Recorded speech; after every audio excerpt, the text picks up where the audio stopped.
इस बार का मुकाबला जो है वो चुनाव में करीब 3 करोड़ जितने युवा वोटर्स हैं। ये ऐसे युवा हैं जिन्होंने अपनी जिंदगी में कभी बीजेपी के अलावा किसी और पॉलिटिकल पार्टी का शासन नहीं देखा है गुजरात के अंदर। ये वो युवा है जो लगातार आंदोलन कर रहे हैं, सड़कों पर उतरे हुए हैं, और ये ऐसे युवा है जो सवाल पूछ रहे हैं कि 27 साल में गुजरात में विकास हुआ तो कितना हुआ। 27 साल का हिसाब भी मांगते हैं।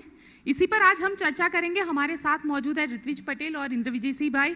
ये दोनों का मैं आज तक में स्वागत करती हूं। मेरा पहला सवाल सत्ता पार्टी बीजेपी से है। ऋत्विज भाई, आपसे से ही पूछना चाहती हूं कि 27 साल में, और अगर पिछले 1 साल की बात की जाए तो बहुत आंदोलन गांधीनगर ने देखे, और ये सारे आंदोलन युवा आंदोलन थे। युवा अगर आपकी पार्टी को वोट दे तो क्यों दे? देखिए, युवा गुजरात को पिछले 27 सालों से देख रहा है। आपने सच बताया कि एक पूरी पीढ़ी ऐसी है कि जिसने गुजरात में कांग्रेस का शासन नहीं देखा। जब से वो पैदा हुए, समझने लगे, तब से गुजरात में भारतीय जनता पार्टी का शासन है। रोजगार देने में पूरे देश में गुजरात प्रथम नंबर पर है। सबसे कम बेरोजगारी का दर, मैं ये अपने आंकड़े नहीं बता रहा, जो इंडियन गवर्नमेंट के आंकड़े हैं वो बता रहा हूं। जब यूपीए 1 और यूपीए 2 की गवर्नमेंट थी तब भी यही फिगर थे कि सबसे कम बेरोजगारी का दर जो है वो 2% गुजरात में है। पूरे देश में जितने भी स्टार्टअप हैं, माननीय प्रधानमंत्री नरेंद्र भाई मोदी जी का जो स्टार्टअप इंडिया का स्वप्न है, तो पूरे स्टार्टअप्स जो अभी काम कर रहे हैं इस देश में, उसमें से 50% जितने स्टार्टअप गुजरात से हैं। यानी गुजरात के युवाओं को हर एक क्षेत्र में रोजगार है, शिक्षा है, स्वास्थ्य है, इन सभी क्षेत्रों में वो अपने आप को संतुष्ट महसूस कर रहे हैं।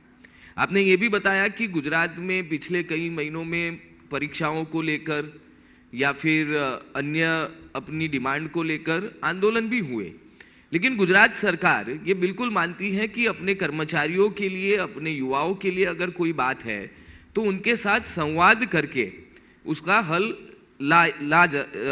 कर सकते हैं। तो उसी क्रम में हमारे माननीय मुख्यमंत्री श्री ने ग्रुप ऑफ मिनिस्टर्स का गठन किया। उन्होंने इन युवा आंदोलनकारियों से बात की और सभी को संतुष्ट हो उस प्रकार के निर्णय भी गुजरात सरकार ने किए। चुनाव डिक्लेयर होने के काफी दिन पहले अगर आप देखें, अगर आपके संज्ञान में हो, तो गुजरात में कोई भी आंदोलन नहीं चल रहा था। यानी कि थोड़ा बहुत मनमुटाव था, वो भी कहीं ना कहीं हमने हल किया। दूसरा अहम मुद्दा, क्यों युवा भारतीय जनता पार्टी के साथ रहेंगे, उसका जो महत्वपूर्ण मुद्दा यह है कि 27 सालों में गुजरात के युवा ने कर्फ्यू नहीं देखा है। कर्फ्यू नहीं देखा है, लेकिन सवाल यहाँ पे ये भी खड़ा होता है कि आंदोलन हुए और पुलिस के जरिए भी कई जगह पे दमन किया गया। सहमत है आप? क्या कहेंगे बीजेपी सरकार को लेकर? गुजरात में आज 40 लाख से ज्यादा युवा बेरोजगार है। गुजरात के अंदर फिक्स स्केल हो, आउटसोर्सिंग हो, कॉन्ट्रैक्ट सिस्टम हो, उसके माध्यम से गुजरात राज्य के युवाओं का सिर्फ और सिर्फ शोषण होता है। बात होती है रोजगारी के, गुजरात राज्य के युवाओं को हमने रोजगारी दी। ये बात इस हद तक सही है कि जिसने कभी जिंदगी में क्रिकेट का बैट नहीं पकड़ा था वो बीसीसीआई का अध्यक्ष बन चुका है, तो उसको जरूर रोजगारी मिली है। रोजगारी की बात है तो ये बात सही है कि जो 8वीं फेल है वो गुजरात राज्य का होम मिनिस्टर बनकर बैठा है, तो उसको रोजगारी जरूर मिली है। गुजरात का जो युवा है वो आज भी संघर्ष कर रहा है। गुजरात राज्य का जो युवा है वो भारतीय जनता पार्टी के 27 साल के शासन के अंदर जो बेरोजगारी का दर बढ़ा है उसके खिलाफ आज आंदोलन करने में लगा हुआ है। गुजरात राज्य की भारतीय जनता पार्टी की सरकार के अंदर कोई युवा रोजगारी प्राप्त करने के अंदर लिए कोई एग्जाम देना चाहता है तो पेपर उसका लीक हो जाता है। वो भी एक बार नहीं लीक होता, 28 बार पेपर लीक हो जाता है। उसके ऊपर सरकार कोई कड़े कानून नहीं लागू करती है, कोई कड़े कदम नहीं उठाती है। तो ये बात सही है कि गुजरात राज्य में कुछ युवाओं को रोजगार मिला है, लेकिन जो गुजरात का सामान्य युवा है वो आज भी संघर्ष कर रहा है।